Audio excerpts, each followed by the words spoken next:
feel very lucky. You're looking at the emotional moment when Amy DeVos left Upper Valley Medical Center April 16th.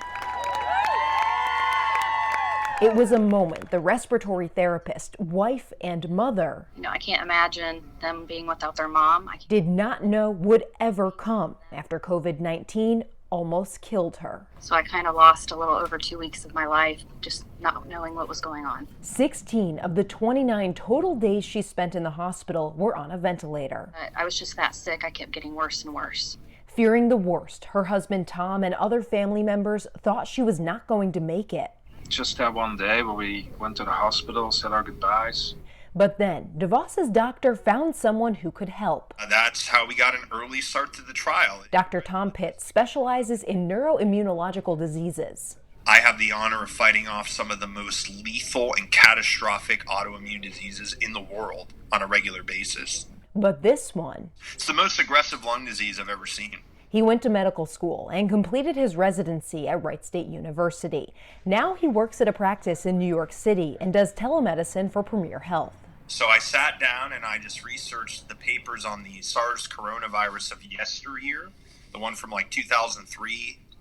And they found that people's lungs were actually being attacked with something called the complement, which is a part of the immune system. So I said, great, I have a complement inhibitor. It's called SOLIRIS, eculizumab. In early March, he told News Center 7 he started a clinical trial with the drug, which allows him to manipulate how the immune system works. But he did not have any patience until I was just laying on the couch, being a living wreck. And then he called me and said, hey, I wanted to enroll your wife in a trial. I gave my consent, and that's... Though Dr. Pitts needed more than Tom DeVos's consent. Wait a minute, you want to turn off her immune system while she's sick? Within 3 hours, he received emergency FDA approval, got the Institutional Review Board to sign off, and had an ambulance drive the medication from Miami Valley Hospital to Upper Valley Medical Center. Without any bureaucracy or holdups, we were able to mobilize the medicine. I think a couple hours after she got it, she already started showing improvement. Just a few weeks ago, I was on the vent, maxed out on every setting. And then Dr. Pitts came into our life and changed it within hours.